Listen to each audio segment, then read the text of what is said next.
Have you ever felt like you're just going through the motions? You wake up, you go to work, you meet your obligations, you scroll through your phone, you go to sleep. On the surface, everything is fine. But sometimes, in the quiet moments, a question bubbles up from the depths. Is this really it? What's the point of all of this? If that question resonates with you, you haven't stumbled upon a personal failure or a flaw in your thinking. You've stumbled upon one of the most fundamental, important, and deeply human experiences possible. Today, we're not going to offer you 5 easy hacks to be happy. We're going to explore the powerful field of psychology that confronts these questions head on. This is your introduction to existential psychology. So, what is it? Unlike other forms of therapy that might focus on your past traumas, your brain chemistry, or specific learned behaviors, existential psychology is less about fixing a problem and more about exploring the very nature of being alive. It operates on one powerful core idea that much of our inner struggle, our anxiety, our depression, our persistent feeling of being lost, comes from confronting the deep, raw, unavoidable facts of life. The influential psychiatrist and author Irvin Yalom, a leading figure in this field, famously boiled these down to 4 ultimate concerns. These are the inescapable challenges that every single one of us has to face, whether we do it consciously or not.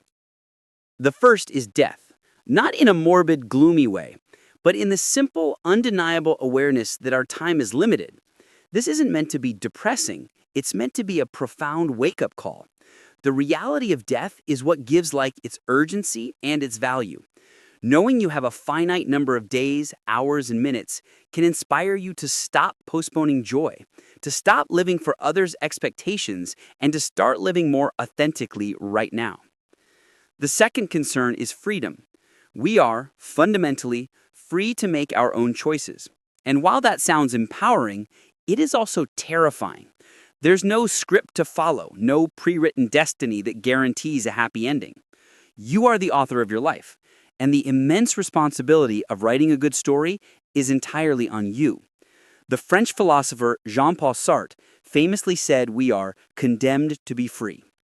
Every choice you make, from your career to your relationships to how you spend your evening, shapes who you are. The anxiety that comes from this vast ocean of choice is a core part of the human experience. The third concern is isolation. No matter how much we love someone, no matter how many friends we have, we can never fully bridge the final gap between ourselves and another person. We are born alone and we die alone. We are the sole inhabitants of our own conscious experience. This existential isolation is part of our condition, but it's not a tragedy. Understanding this can make us value the connections we do build so much more deeply. It drives us to reach out, to share, and to love in an attempt to build bridges across that gap. And the fourth and perhaps biggest concern is meaninglessness. This is the tough one. The universe does not come with a built-in instruction manual. There is no cosmic universal purpose handed down to us. If we want meaning in our lives, we cannot wait for it to be revealed. We have to create it. We have to forge it ourselves through our actions, our beliefs, and our commitments. This is where one of the most powerful stories in all of psychology comes into play. Viktor Frankl, an Austrian psychiatrist and a survivor of the Holocaust, wrote a profound book called Man's Search for Meaning. Inside the unimaginable horror of the Nazi concentration camps, Frankl observed a crucial difference among the prisoners. The ones most likely to survive were not always the strongest or healthiest physically, but those who held on to a sense of meaning, a reason to keep living. Whether it was the powerful hope of being reunited with a loved one, a creative or scientific project they felt they needed to finish, or a deep spiritual faith they held dear. Frankl discovered that even in the face of the most extreme suffering imaginable, we retain the ultimate freedom, the freedom to choose our attitude, the freedom to find meaning in our circumstances.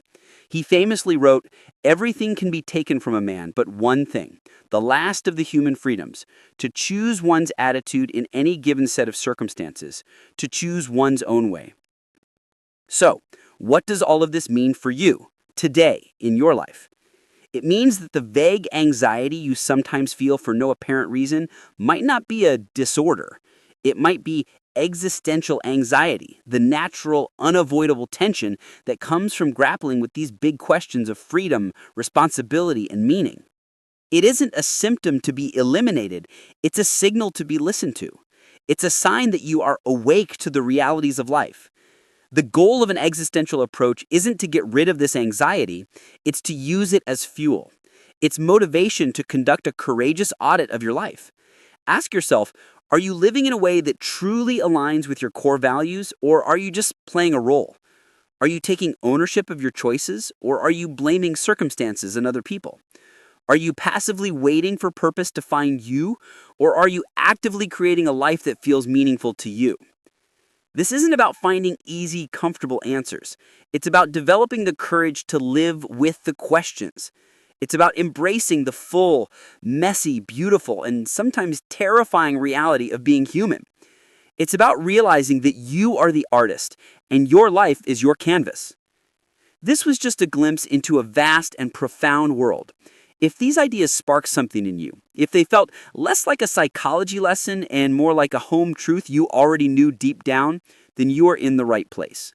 In the comments below, I want to ask you, which of the four concerns, death, freedom, isolation, or meaninglessness, resonates with you the most in your life right now? There is no right or wrong answer. Let's start a real conversation.